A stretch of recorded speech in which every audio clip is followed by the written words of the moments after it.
바울 일행이 드로아, 우리 계속해서 드로아 이야기를 나눴었지요. 드로아에서 드디어 출발을 합니다. 그래서 사모드라게로 가고 사모드라게에서 네아폴리로 가고 네아폴리아에서 빌립보로 가는 여정이 시작되어집니다. 그런데 이 드로아에서부터 이 빌립보까지 가려면 배에 지금처럼 배가 빠른 게 아니니까 그 배를 타면 닷새 정도는 걸릴 만큼의 거리입니다. 이제 첫 번째로 가게 되는 곳이 이제 사모드라게라고 하는 곳이죠. 여기까지 가다 보면 지금하고 확실히 이렇게 배 운항 기술이 달라진 것 같아요. 지금은 어디 간다 그러면 이렇게 배가 곧장 가지만 이 당시에는 배가 곧장 가는 게 아니라 바람이 부네 그러면 항로를 다시 잡아. 바람이 또 부네 그럼 다시 항로 잡아. 뭐 이렇게 바람 따라서 항로를 정하게 됩니다. 그러다 보니까 시간이 많이 걸릴 수밖에 없는 거고 한 번에 빌립보까지 갈 수가 없어서 바람을 이길 힘이 없으니까 사모드라에게 먼저 가서 하루 자고 네아폴리에 가서 또 하루 자고 그런 식으로 빌립보까지 배를 운행을 하게 되는 겁니다. 12절 말씀에 보니까요. 거기서 빌립보에 이르니 이는 마게도 지방의 첫 성이요 또 로마의 시민지다 라고 말씀을 하였습니다. 여기서 첫 성이라고 빌립보가 마게도냐의 유럽의 첫 성이다 라고 하는 이야기는 첫 번째 제일 크다라고 하는 의미로 사용되어졌는데 빌립보가 가장 크지는 않고요. 빌립보보다는 데살로니가 도시가 훨씬 더 큰 도시였습니다. 그럼에도 불구하고 빌립보를 첫 성이다라고 이야기한 걸 보면 지리적으로, 상업적으로, 문화적으로 빌립보가 굉장히 중요했기 때문에 아마도 빌립보를 첫 성이다라고 언급을 한 것 같습니다. 그런데 왜 사도 바울이 지금 드로아에서부터 빌립보까지 가고 있는 걸까? 왜 바울이 참 어려운 과정을 겪으면서 그럼에도 불구하고 빌립보까지 가려고 하는 걸까? 라고 하는 이야기입니다. 우리는 그 이야기를 충분히 나눴습니다. 왜 사도 바울이 빌립보로 마게도냐로 갑니까? 하나님께서 원하시기 때문에 내가 환상을 보았는데 내가 본 그 환상이 하나님의 뜻이라고 하나님의 뜻을 인정하기 때문에 가는 겁니다. 이 말씀이 우리가 잘 기억을 하면 참 좋겠습니다. 하나님이 인정하시면 하나님이 행하시면 나는 인정해야 됩니다. 하나님의 손이 나에게 있음을 내가 인정해야 됩니다. 내 삶이 내가 생각지도 못했던 어려운 일을 만났다. 그래도 지금 여기에 하나님이 계십니다. 하나님 인정하는 거예요. 내 뜻대로 되지 않아요. 그래도 하나님을 인정합니다. 그게 예수쟁이의 삶이라고 하는 겁니다. 말도 안 되죠. 억울하죠. 죽을 것 같죠. 미칠 것 같죠. 세상 다 뒤집어버리고 싶죠. 그럼에도 불구하고 지금 여기 하나님이 계시고 지금 말씀하시는 그 하나님의 뜻을 우리는 인정해야만 합니다. 그것이 예수쟁이의 삶입니다. 지금 여기 계신 하나님을 인정하지 않으면 그건 예수쟁이의 삶이라 이해할 수가 없습니다. 하나님을 인정하십시오. 하나님을 인정하십시오. 정말 또 부탁을 드립니다. 하나님을 인정하십시오. 억울하셔요? 그래도 날 억울하게 만드시려고 하는 것이 아니라 지금 뭔가 하나님께서 말씀하시고 싶은 것이 있기 때문에 지금 나를 이곳으로 이끄셨습니다. 하나님을 인정하십시오. 사람은 이성적인 존재라고 생각을 하지만 우리 다 그렇게 생각하죠. 내가 굉장히 똑똑한 것 같고 나는 다른 사람들보다 현명한 것 같고 난 다른 사람들보다 이성적인 것 같고 합리적인 것 같고 그렇게 생각을 하시죠. 대부분 사람들이 자기는 평범하다고 생각을 해요. 대부분의 사람들이 자기 생각은 굉장히 평범하고 자기 살아가는 모습 굉장히 평범하다라고 이야기들을 합니다. 이렇게 생각을 해볼까요? 담배값이 있어요. 담배값에 보면 몸에 해롭다라고 하는 경고문이 써 있어요. 끔찍한 그림이 그려져 있어요. 근데 사람들 그거 보면서도 담배를 어떻게 해요? 펴요. 그거 보기 싫으면 전자담배 펴요. 제가 이제 출근한다고 재물포로 다녔었는데 재물포역 바로 옆에 이렇게 골목으로 돌아가는 길이 있거든요. 거기요 아침에 제가 저녁 퇴근할 때까지 하루 종일 중학생, 고등학생들 모여갖고 담배를 피우고 있어요. 남자의 여자에 가릴 것 없이 너무 당연하게 담배들을 뻑뻑 피우고 있는데 그거 쳐다보기가 제가 민망스럽더라고요. 해로운 거, 청소년들에게 해로운 거 알아요? 몰라요? 다 알아요. 그러나 담배를 펴요. 그러면서 뭘 원해요? 건강하기를 원해요. 우리나라는 세계 모든 나라 다 똑같죠. 우리나라는 담배를 통해서 엄청난 세금을 거둬들여요. 아마 담배만큼 세금 많이 내는 것도 없을걸요. 굉장히 많은 세금을 내요. 그리고 또 우리나라에서 무슨 정책을 펴요? 금연 정책을 펴요. 담배 피지 말라고 적극적으로 또 지원도 해줘요. 그럼 차라리 담배를 못 팔게 하지. 담배도 팔고 담배 피지 말라고 또 정책을 펴고. 그런 거 보면 사람들은 참 이성적이라고 합리적이라고 이야기를 하지만 절대로 그렇지 않아요. 한번 이렇게 생각해 볼까요? 나는 원래 그래. 우리 그런 얘기 잘 하잖아요. 나는 원래 그래. 진짜 원래 그런지 안 그런지 한번 보자고요. 여기 삼겹살이 있고 여기 소고기가 있어요. 그러면 삼겹살 드셔요? 소고기 드셔요?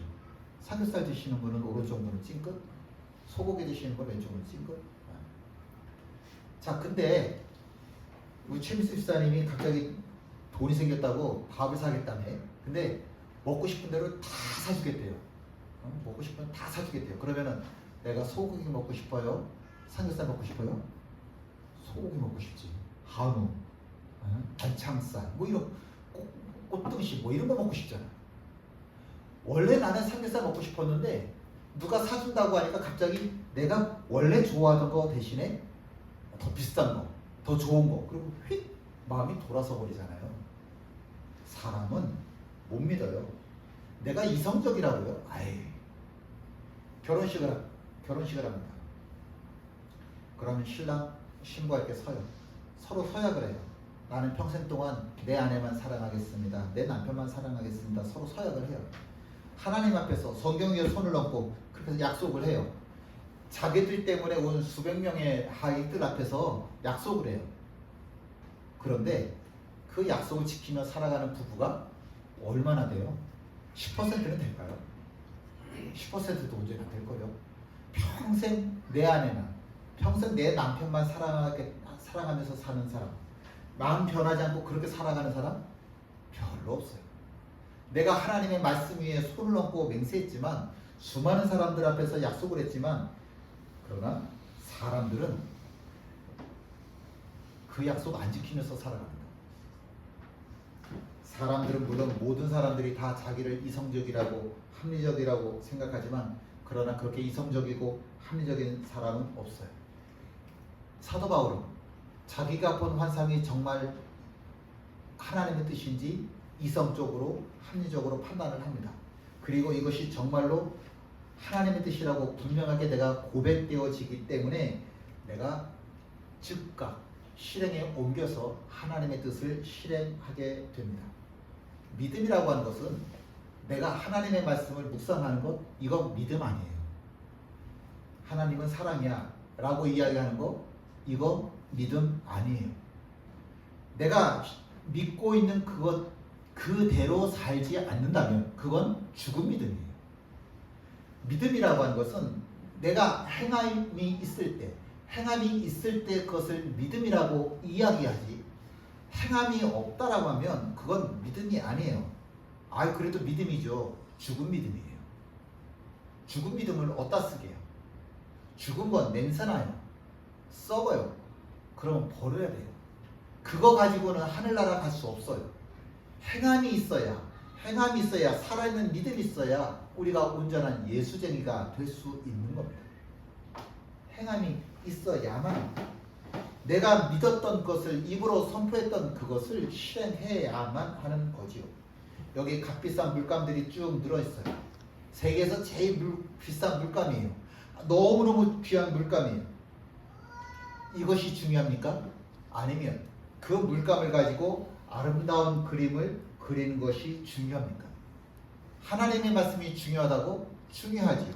하나님의 말씀이 살아있다? 살아있죠. 그게 뭐가 중요해요?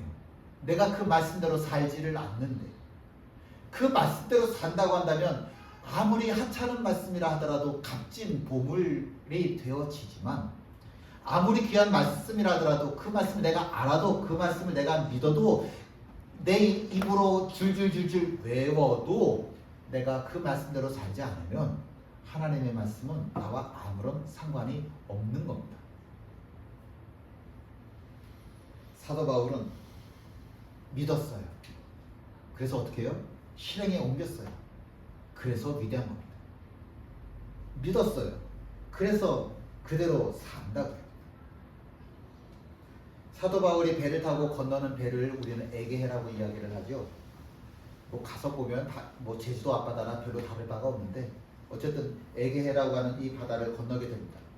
이 바다는 아마 역사를 옛날에 역사 공부했던 분들은, 조금이라도 했던 분들은 다 익히 아는 이야기들이 많이 있는 그런 도시입니다. 그리스와 트로이가 패권을 다투던 그런 바다이기도 하고요. 또 영화들 보셨죠? 300이라고 하는 영화. 이때 페르시아 그 왕이 이 에게해를 지나서 건너가기도 하는 그런 배이기도 하고요. 또 알렉산더도 이 바다를 건너기도 하고요. 그리고 2차 대전 당시에는 주전 2세기에는 로마가 또 건너기도 하고, 1세기 때는 미국과 연합군들이 이 바다를 건너서 독일 오스만 제국을 침공하던 그런 바다. 굉장히 역사적으로 사건이 많은 지역입니다.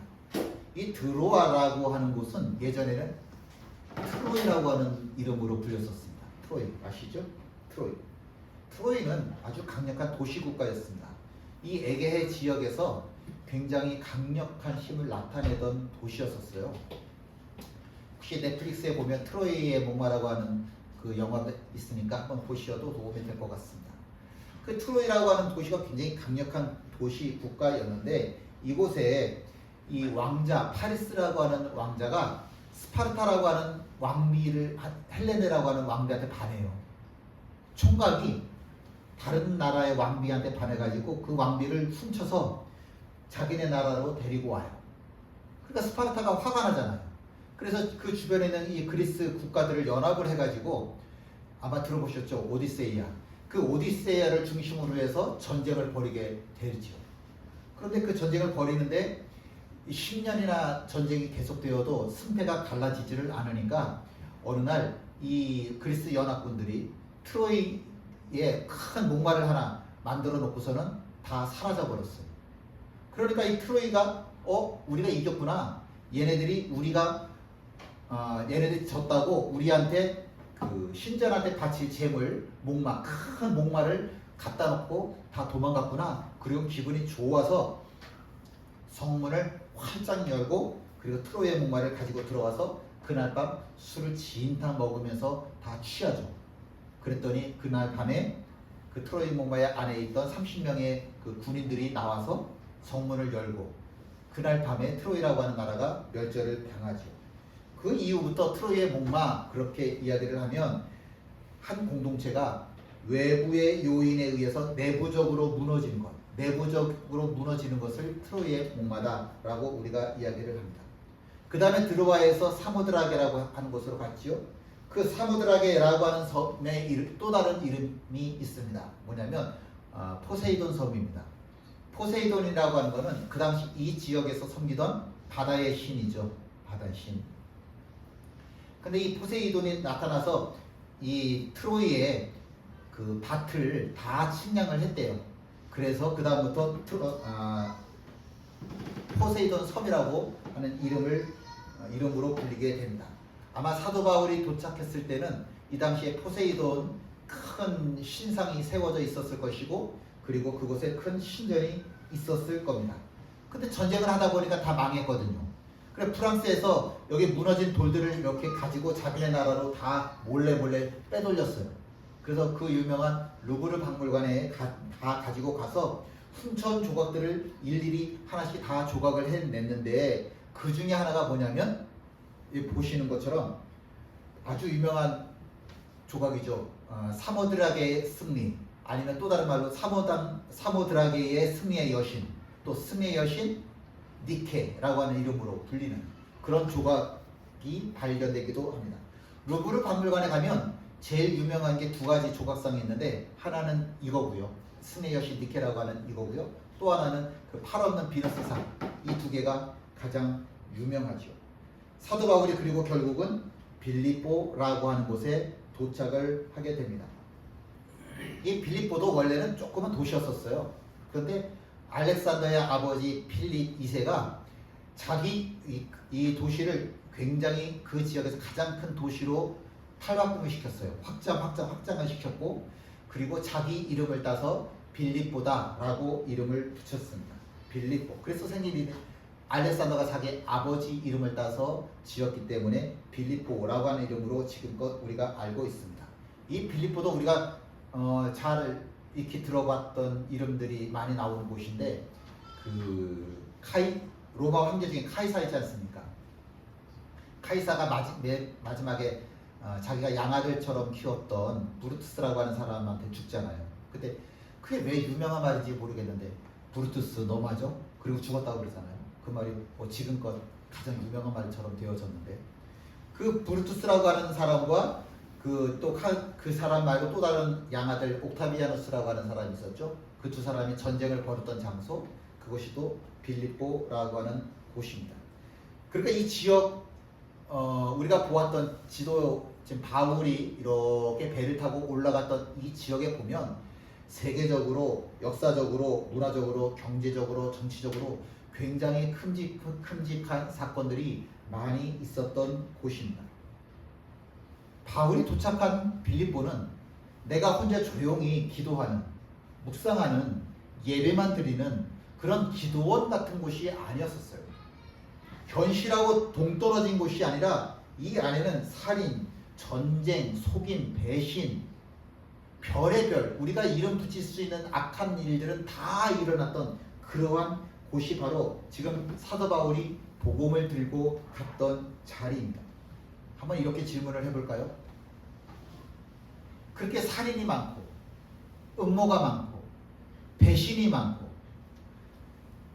이렇게 속고 속이고 뺏고 뺏기고 이러한 자리에 1번, 하나님의 복음이 전파될 수 있을까? 이렇게 타락한 도시에.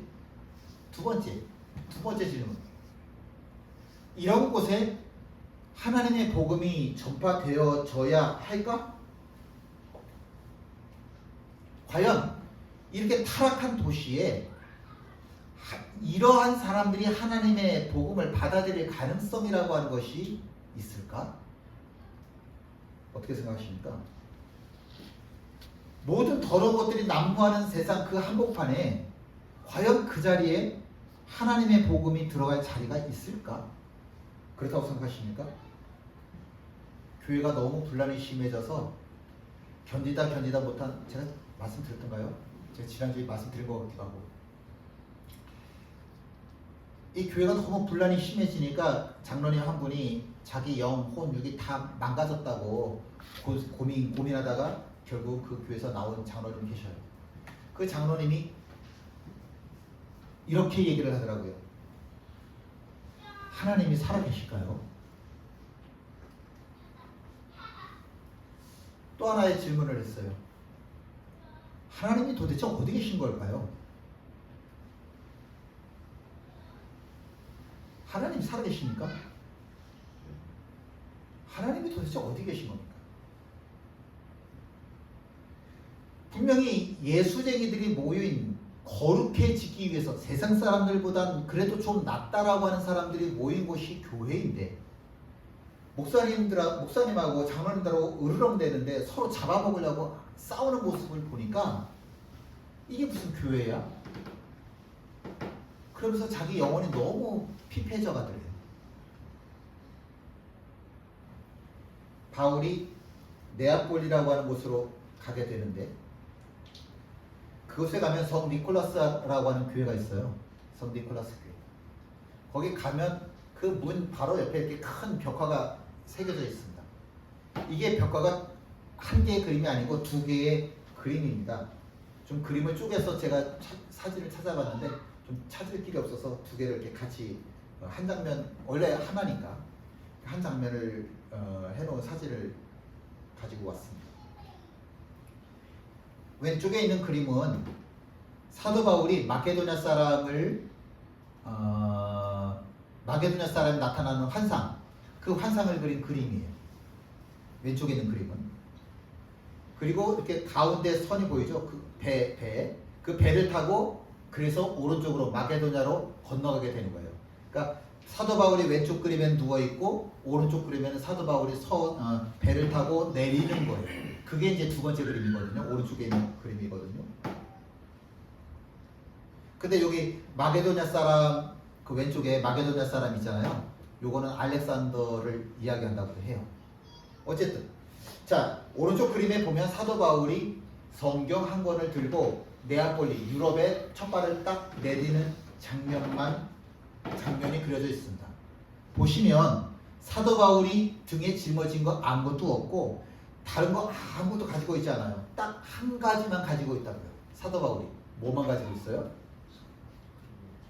성경 하나만 가지고 있습니다. 정말 끔찍한 일들이 많이 있는 그 유럽 한복판에 그 더럽고 혼탁한 땅에 자기가 가면서 아무것도 준비하지 않았어요. 칼 안 준비하고 돈 안 준비하고 인맥 안 준비하더라고요. 그냥 말씀 하나, 이것 하나 의지하고 그냥 유럽 땅으로 건너가는 거죠. 이스라엘하고 블레셋이 전쟁을 벌입니다. 블레셋의 장수 골리앗이 이스라엘 향해서 소리쳐요. 야, 여러 사람 죽이지 말고 1대1로 너희 중에 한 사람, 나 1대1로 전쟁하자. 뭘 귀찮게 힘들게 여러 사람들 모두가 다 하는 전쟁을 하냐. 이스라엘 사람들이 입 꽉 다물었어요. 왜냐하면 함께 있죠. 사울과 온 이스라엘이 블레셋 사람의 이 말을 듣고 놀라 크게 두려워합니다. 너무 무서워요.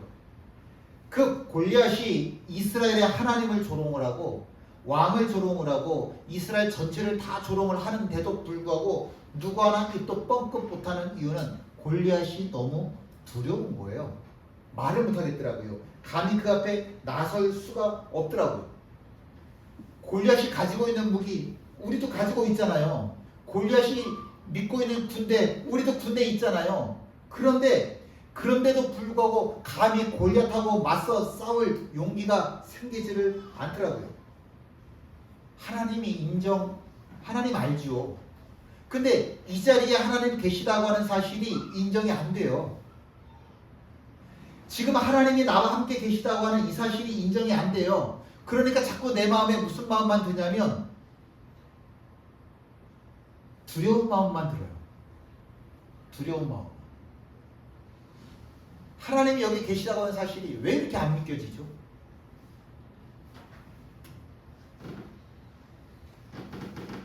유일하게 골리앗을 향해서 반응을 나타낸 사람이 있었죠. 우리가 다 알고 있는 다윗. 우연히 전쟁터에 왔더니 저 골리앗이 말도 안 되는 이야기를 하면서 떠들고 있는 겁니다. 다윗은 이렇게 생각해요. 이건 참으면 안 돼요.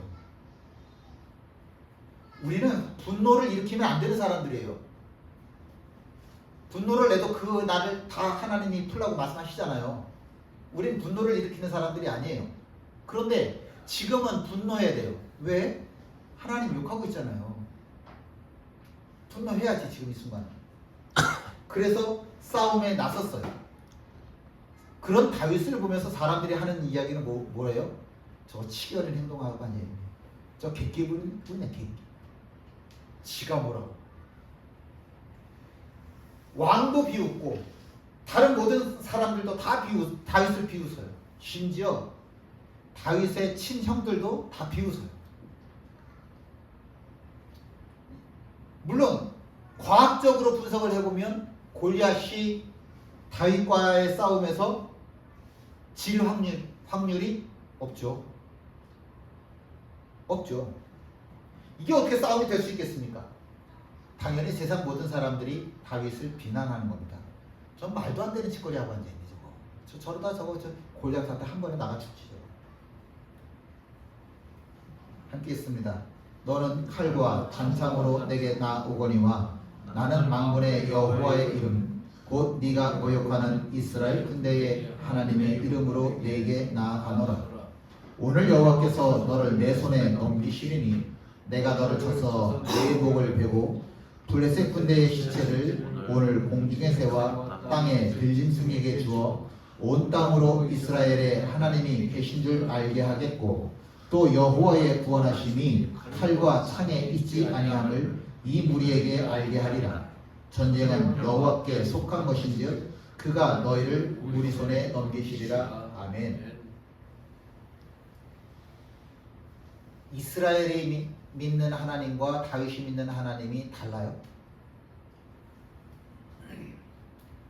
내가 믿는 하나님이 살아계십니까? 죽었습니까? 다윗은 하나님을 믿어요. 하나님 믿는 사람이에요. 하나님 믿으십니까? 다윗은 하나님이 살아계심을 믿어요. 인정해요. 다윗은 하나님께서 자기를 도우실 것을 믿어요. 인정해요.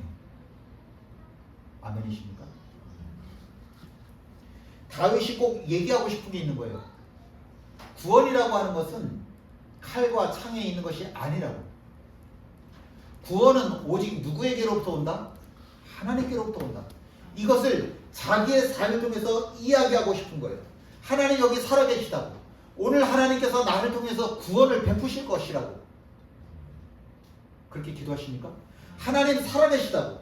하나님 살아계시다고. 하나님 오늘 나를 통해서 일하실 거라고. 구원을 이 땅에 우리 가정에 베푸실 거라고. 맞아요. 사도 바울의 손에 들린 것은 성경 한 번밖에 없었습니다. 그 말씀 하나 붙잡고 마게도냐 땅에 들어서는 겁니다. 신기하죠? 그런데 이 사도 바울이 가는 빌립보든 데살로니가든 베레아든 아덴이든 어디든지 간에 하나님의 교회가 든든하게 세워지더라고요. 칼이 없는데도 불구하고 돈이 없는데도 불구하고 하나님께서 하시니까 되더라고요. 하나님이 하시니까. 이 세상에서 가장 값진 일, 그건 하나님의 손에 붙잡히는 겁니다.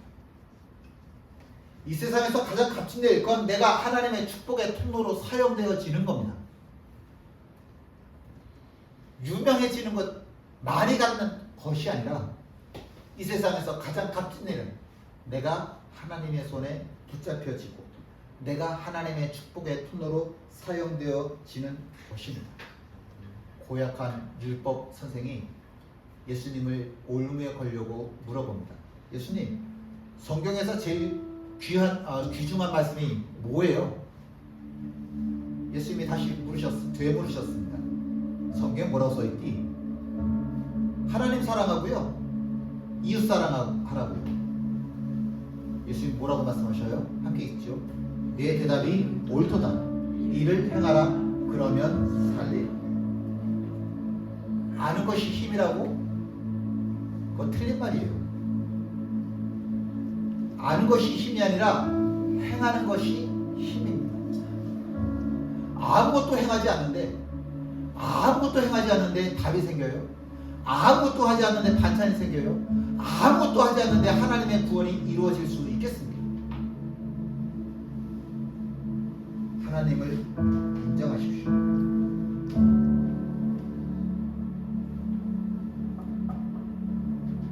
인정하십시오. 십자가가 구원입니다. 나를 통해서 주님께서 죽으셨잖아요. 나 살라고.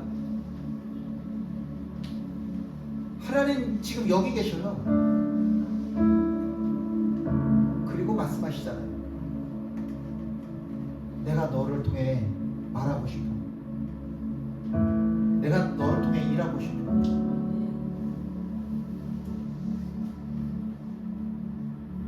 마음을 여십시오. 나오십시오. 함께 일어나 찬양하십니다.